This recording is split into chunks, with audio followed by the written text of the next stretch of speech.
Salut à tous, bienvenue dans les brèves de l'écho. Croissance économique, lutte contre la pauvreté et l'emploi, selon le ministre camerounais des Finances, Louis-Paul Motazeu. Dans une interview rendue publique ce 6 mai, c'est autour de ce triptyque que sera bâti le nouveau programme économique et financier en cours de préparation avec le Fonds monétaire international. À en croire le ministre Motazeu, en dépit du maintien de ses objectifs majeurs prescrits par les chefs d'État de la CEMAC. Au Cameroun, par exemple, les ajustements s'imposent à la faveur de l'avènement de la crise du coronavirus. J'ai déjà reçu l'instruction du président de la République de lancer les négociations. Les idées doivent être corrigées à l'aune de la situation actuelle, car nous ne pouvons plus négocier comme au départ parce que nous ne savons pas dans quel état sera notre tissu économique après cette pandémie, explique ainsi le ministre des Finances.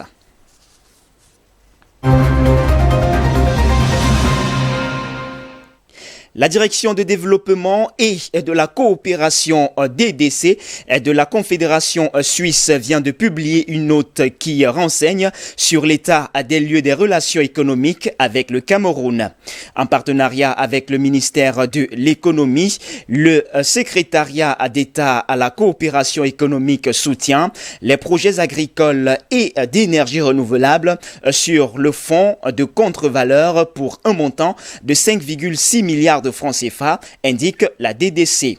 Elle ajoute que, toujours sur le plan économique, l'ambassade de Suisse à Yaoundé offre un soutien aux entreprises suisses au Cameroun, négociation d'une convention contre la double imposition et par le biais du Fonds Vision Suisse, Swiss Vision, met en valeur l'image de la Suisse et de son tissu économique. Les derniers investissements de la Confédération suisse au Cameroun, présentés au public, remontent au mois de mars dernier. La Suisse avait alors signé avec 3 petites et moyennes entreprises camerounaises, Sawel Water Sanitation and Environment, Experience Incorporate Cameroon et Solar Hydrowatt. Les conventions de subvention dans le cadre de programmes des fonds de contre-valeur d'une valeur de 3,4 milliards de francs CFA dans le secteur agricole et de l'énergie renouvelable.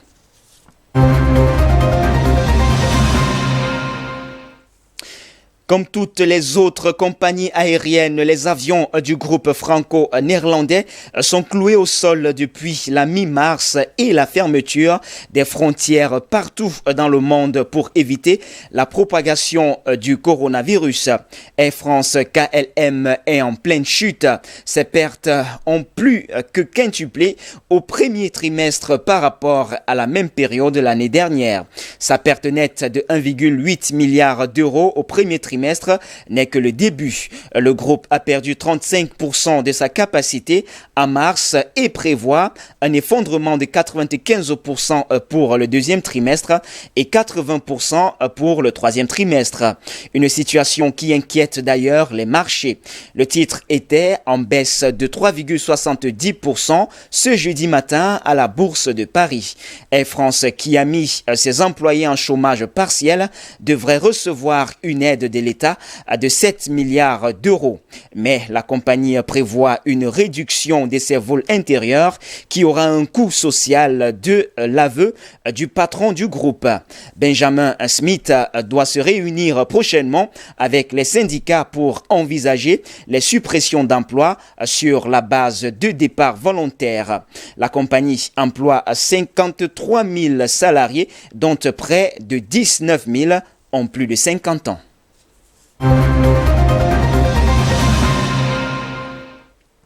Et puis la guerre commerciale sino-américaine va-t-elle redémarrer ? Pas encore. C'est en tout cas le sens du coup de fil entre Pékin et Washington. Dans un communiqué publié par l'agence officielle Xinhua, le ministère chinois du commerce a indiqué que le vice-premier ministre Liu He et représentant américain du commerce Robert Lighthizer et le secrétaire au Trésor Steven Mnuchin sont convenus que la Chine et les États-Unis allaient collaborer pour créer un environnement favorable à la mise en œuvre de l'accord commercial de phase 1 signé en janvier dernier. Les deux camps ont estimé que les progrès avaient été accomplis afin de respecter les termes de l'accord. Ils ont souligné que Washington et Pékin s'attendaient à répondre à leurs engagements en dépit de la crise sanitaire actuelle. Représentants américains et chinois vont continuer de s'entretenir régulièrement par visioconférence.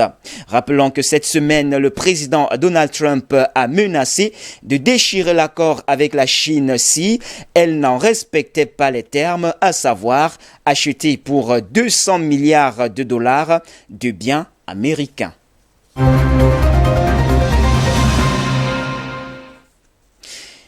Et puis parlons-en du pétrole avant et après, le monde d'avant, un monde d'après. Qu'est-ce qui va ou alors qu'est-ce qui peut changer pour la reine des matières premières, à savoir le pétrole et ceux qui le produisent? Dans le monde d'avant, le pétrole était le carburant de l'économie.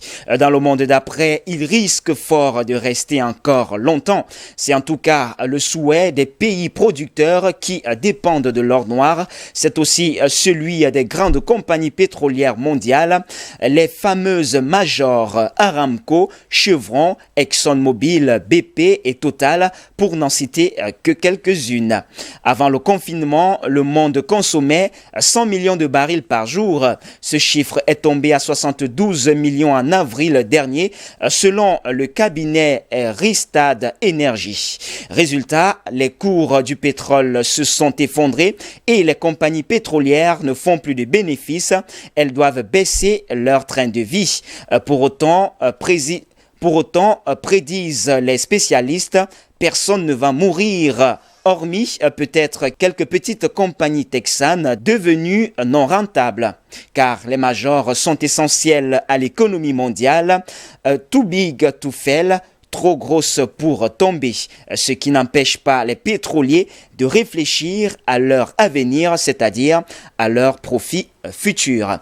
Eh bien, c'est tout pour les brefs de l'écho de ce jour, tout en vous souhaitant de passer un excellent week-end.